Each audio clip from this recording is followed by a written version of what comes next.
Today, I want to talk about the difficulty autists and neurotypicals have understanding each other and why it matters and what can be done about it. They worry about the very existence of this divide, but they realise that no, they're autistic, that they're stuck with it. So how may the problem be addressed? And who's in the best position to do something about it? What form would the solutions take? How could we do it? The only thing we can be sure of in life is that we don't actually know what's going on. We only have an idea of what's going on. And that idea is not outside each of us. It's on the inside. And therein lies the solution to the problem, if there is a solution. Hello, my dear friends, and welcome to the Autistic Chronicles. Today is Wednesday, the 20th of March, 2024. My name is Peter, I'm 75, and I'm autistic. If you're new to the channel, give it a thumbs up. Think about subscribing. It's free to do so, and it helps the channel grow. The problem I want to address today has a long history. Despite that, I'm here to tell every single person on the planet that it is a problem, that we might be able to do something about it. In my last video, I defined neurotypicals as people who are averse to the truth, and I still think that is the case. Autists don't have the same problem. However, if they hang around with neurotypicals long enough, they'll figure out how to lie and they'll become pretty good at it. They won't do that for fun, they'll do it to survive.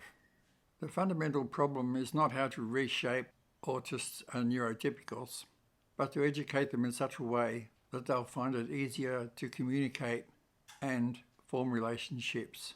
I do not pretend to have a solution for bridging the understanding gulf. The solution I shall propose is one that relates to the inner life and not the outer life, in the hopes that getting to know one's inner life will facilitate communication and relationship. If people are going to take responsibility for their lives, then they have to get straight out of the box. That personal power stems from self-observation, not from observation of others. Now, you may call that a solution for understanding or mutual understanding, but I wouldn't go that far. My finding has been that if you scratch an autist, you will get blood, and if you scratch a neurotypical, you'll get anger. So the solution that I want to offer is based on 3 points. First, that there's a fundamental divide in understanding between autists and neurotypicals. Second, that this gulf is not going to be breached at least until both autists and neurotypicals successfully identify themselves as one or the other. Third, that until this happens, neurotypicals have got to keep on thinking that autists are weirdos. By neurotypicals, I mean neurotypicals and autists who have not yet worked out that they are autists. It follows that the solution has to take into account the age at which self-identification occurs. I'm not talking about identification by medical professionals. So we're looking at early education for a start. So let's take primary education. So I think education should take place in the following areas. 1. Presencing, defined as a discovery of the appearance of oneself. 2. Othering, defined as the discovery of the appearance of the other. 3. Telling, defined as the discovery of the inner voice or narrator. 4. Purposing, defined as being unwavering. 5. Discriminating, defined as purposive choosing. 6. Contributing, defined as sharing. 7. Assisting, defined as kinding. 8. Self-healing, defined as inventing. 9. Time travelling, defined as creating. The child may then graduate to adolescence with the equipment necessary to enable herself or himself to be kind. I say kind instead of assist, because I think that word assist implies the existence in the other of disability or inability. The adolescent will have experienced a level of otherness and will be able to function at least at the primary level.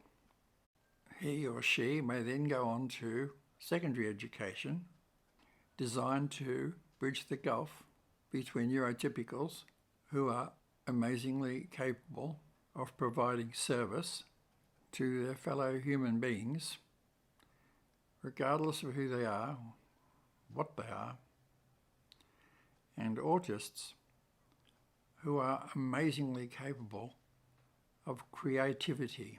That is to say, creativity in their chosen field of interest. In the area of secondary education, the child is no longer a child, so to speak. He becomes aware of his abilities and powers to persuade and control. It's for that reason that the education program I've been talking about has to start in the primary levels. The adolescent will now begin to experience the powers of consciousness through, for example, 1. Breathing techniques to achieve levels of self-healing and service. 2. Thinking techniques to enhance powers of concentration and contemplation. 3. Imaging techniques to achieve goals. 4. Framing techniques for reframing events for specific purposes, for example, health. 5. Positioning to achieve awareness of internal and external signal sets relating to the body itself. 6. Intuiting to facilitate relationship. 7. Communicating for results. 8. Relationship techniques to achieve self-sufficiency. 9. Time traveling to achieve service and healing outcomes. Hopefully, by the time the neurotypical reaches adulthood, he or she will be as surprised at encountering an autist as an autist would be surprised at encountering a neurotypical. And then they can get on with loving each other. Now, an afterword about adult education. I'm afraid that university is, as far as I'm concerned, a lost cause. I've attended a number of universities and I was pretty disappointed by the level of integrity of the teachers. My problem was that I went to universities assuming that the teachers were there to teach, which turned out to be wrong. That's partially my fault, as I was not determined to be the most wonderful of students. Silly me. The problem with universities is that they are stocked with clever people who emote poorly, many of whom are probably unknowing autists, as I was. All is not lost, however. On thinking the matter over, I have formed the opinion that an adult education course along the lines of the primary and secondary courses I've been discussing would work for the majority of adults. It could at least be tailored for an adult with an inquiring mind. The aim of such training would not be to bring autists and neurotypicals to a state of understanding, but to bring them to a state of the spirit of understanding. So what do you think? Would that be enough?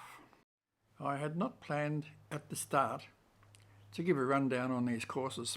That just happened as if by magic. I'm a philosopher by training, so I tend to think about these internal matters more than external matters. Sorry about that. It would be all to the good, though, if those of you who are out in YouTube land would have a bit of a think about what solutions you would like to see. Don't have to report them. It's not a task. just want people to think about these things. So there it is. As usual, I wish to acknowledge all of the wonderful autistic men and women who have made videos and put them on YouTube. Such people are, as far as I'm concerned, pioneers, and I love them all. Once again, if you like this video, please share, hit the notification button, the bell, so that the videos can be brought to your attention when I make them. I love you.